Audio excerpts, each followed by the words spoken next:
Nofas. Tauri. Ah, usadaro ka Nofas. Uri boy. Kimo mwone saka wana alifori. Ndo mweza sister ni yangu Nyasha. Nyasha. Ndadezi mtandwa. Yesi ndana mtandwa yesi. Oh, wanogara u? Mwashangara London, mwashangara States. Okay. Saka yo uru wagara kumasa. Ndogara Glenville. Kwenda wagara Glenville maza. Hapana ndo. Zvakaoma kwa Harare. Zvakakia? Zvakakia. Nofas. Ungakiwa nezvuniyo. Ndokiwa. Aiwa usadaro Nofas. Zvakatokia. Ndikutokwidza. Saka communication mapedzera ri. Ndogara chifonana nawo ndikaita Zimbabwe. Oh. Okay. Chichakwana ka. Saka hakuna vamwe futi kana mafesi ako unoketa. Ndidi ana Ozi masitupeta kamwende okusteji. Ozi wekupi? Ozi muronda mweveso wangu so. Stupid. Hakufone? Handifonere. Inda. Menu.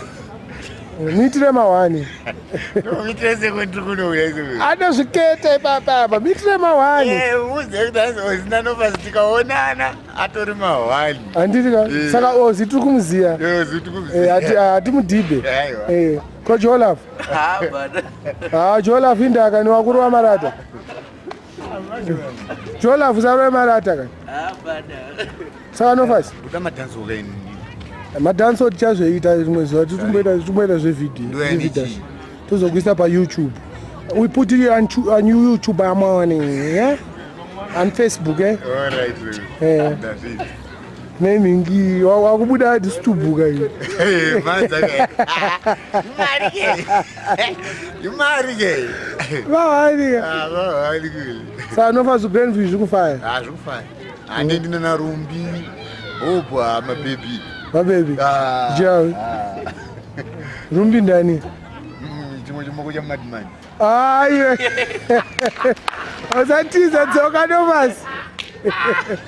Tsoka Nofas. Uchade. Ifani. She's my fan, eh? Muna anongonakirwa neni.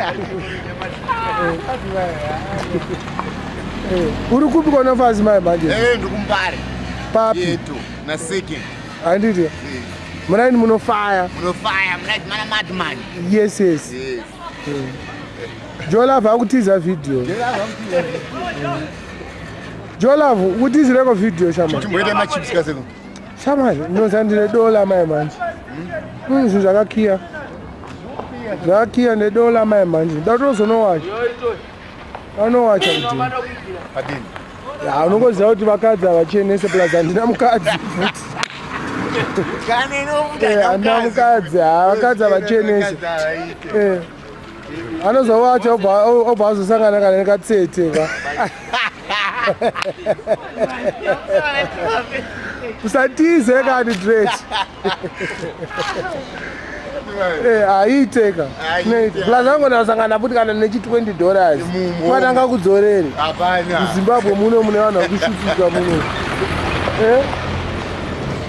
Saka Nofas taura kazvine fire shama. Hauna mamafensi kana muna second order umorisi. Vari foreign. Mandiziva vari foreign. Uziva vari foreign. Chamane ndikevi chetu. Kevi chetu? Ne kevi umpana Kelvin ko. Njanji. Nani? Nemi wanda tombutaura nawo. Vamwe boys dzese na Nduna na Tilado. Vamwe isofana ka. Madhara akasara ndimi ke. Wastaki chai. Imahame ke yako nguye. Ngauye. Manyame. Koma. Wakazoona paneti rini? Wakazoona paneti. Rini? Iwe upandoka nepaneti ke. Uri paneti ka watopinda? Ndozisiya but wakazoona paneti. Hauna mafesi ako adogrita? Kana? Kana kaenda foreign? Shit. Kapstone hauna kuenda yekode. Yakachorwa. Saka imomira padhuze nepadhuze. Uhameke wenye moresana Wameke wenye uri pakuita sei? Mukoma nemunin'ina. Pakuita sei? Ana ngesha yedu mukoma nemunin'ina. Iwe unogara kupi? Amai yako anogara? Manyame. aiyo but iyo ni next door neighbor yangu ka wakurova marata futi dread dzoka ka dread aiwa kanzoka kani komune chikomu mira kani dread aiwa dread ndoba zvinenge zviri matambo nagavo namatambo ne zvinofamba sei wakurarata futi ndo futi mumwewo futi aiwa iwewe ndovatiri kuda nyaya yako uyo matambo ane ndomubata hande ikoko nopasi hande kani hande tinomugwara hande ikoko udatara nyedzi iyo manyame hausi kuda oraiti wakurarata futi ibo jolaf saroirata jolaf Gava ya wenda uri kumhanyisana nevanhu unofosa munhu upinda pafidhu ndezvavezvi ndozvavari kuda havangambobuda kana mutv munhu akataura achida ma ndo paanokuudza chokwadi chese ukamanikidza anongotaurira zvimwe saka kutaura uchida here zvakutaura ndosaka ndiri kutaura zvandiri kuda kutaura chii baba kuti usamanikidze vanhu saka iwe shamwari iyo ndakamumanikidza here aida aramba anenge aramba kachingomutora vhidhiyo yakachita zvaari kuita usamubvunza usaitestora achingoenda kwaari kuenda wozokomenta iwewe vanotijairira vanhu saka unawo kana vanhu vaforeni vada mumotesa drake isusu vanhu veforeni hatinei navo kana kuenda futi kuva neineso